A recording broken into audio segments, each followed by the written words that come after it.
Menko Marinvest Luhut Panjaitan membuat pengakuan yang mengejutkan. Dia mengaku terkejut ternyata 3 perusahaan sawit besar di Indonesia memilih kantornya di Singapura. Padahal mereka ini kan mendapatkan keuntungan yang sangat besar dengan memperoleh berbagai fasilitas termasuk hak guna usaha lahan yang sangat luas di Indonesia. Begitu Presiden minta saya memanage minyak goreng, orang pikir hanya minyak goreng. Tidak, saya langsung ke hulunya. Anda sudah baca di media, semua kelapa sawit itu harus kita audit. Ini kata Luhut hari Kamis lalu ya. Saya lapor ke Presiden, Pak, headquarters-nya atau kantor pusatnya harus pindah ke sini. Bayangkan dia punya 300 sampai 500 ribu hektar, headquarters-nya di luar negeri.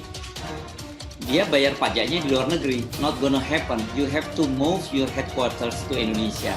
Itu kata Pak Luhut saat menghadiri seminar yang digelar oleh Sekolah Tinggi Teknologi Angkatan Laut.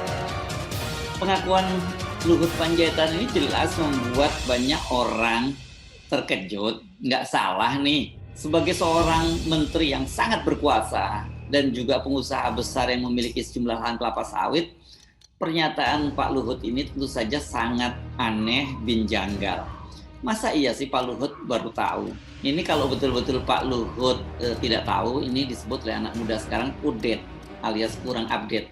Tapi rasanya sih nggak mungkin ya Pak Luhut nggak tahu, karena dia ini kan disebut menteri segala urusan. Masa urusan yang begini yang berkaitan juga dengan perusahaannya dia tidak tahu. Tapi bukan hanya netizen biasa ya, ada ekonom Antoni Budiawan itu juga menyindir Luhut. Terdengar sangat patriotik, namun publik kaget. Kok baru tahu ada perusahaan sawit berkantor pusat di luar negeri? Itu kata Antoni Budiawan. Ini dia Managing Director Political Economic and Policy Studies, PEPS. Itu dia melalui akun Twitternya Jumat malam. Menurut Antoni, bukan hanya perusahaan kelapa sawit loh yang berkantor di luar negeri. Banyak sekali perusahaan Cina yang menambang nikel di Indonesia, kantor pusatnya juga tidak di Indonesia. Apa Elon Musk, ini pemilik Tesla dan juga pemilik SpaceX, itu juga harus memindahkan kantor pusatnya ke Indonesia? Gitu tanya Antoni secara retorik. Anda pasti penasaran ya, perusahaan apa saja sih yang berkantor di Singapura itu? Ini saya coba buka-buka sejumlah media yang menelusuri alamat kantor perusahaan minyak sawit besar. Ini ada beberapa yang saya kutip, ada di Kompas TV. Misalnya dia menyebutkan begini, ada satu yang berkantor di Singapura itu Royal Golden Eagle International atau RGEI. Ini dulunya ini dikenal sebagai Raja Garuda Mas, itu juga berbasis di Singapura. Tapi ini miliknya siapa? Ini milik konglomerat Indonesia, Sutanto Tanoto. Jadi walaupun dia pengusaha Indonesia, mendapatkan keuntungan besar dari bisnisnya di Indonesia, tapi dia memilih kantor pusatnya di Singapura.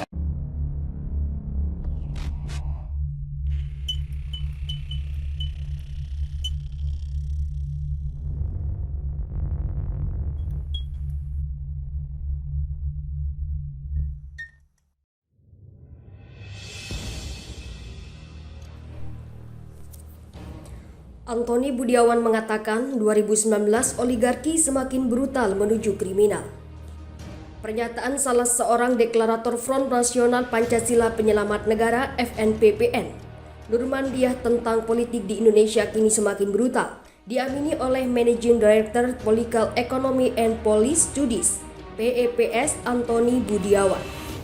Lewat akun Twitter pribadinya, Antoni Budiawan seolah sepakat bahwa politik di Indonesia semakin brutal, bahkan menjurus kriminal, di mana oligarki mengatur semua elemen pemerintahan, mulai dari eksekutif, legislatif, dan yudikatif. Ia lantas menjabarkan bahwa awalnya atau di tahun 2014 oligarki baru sebatas adu nasib.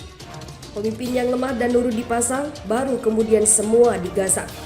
Awalnya oligarki adu nasib 2014, pasang pemimpin lemah, nurut, nekat. Semua dilanggar, APBN digasak, ujarnya Jumat 29 April.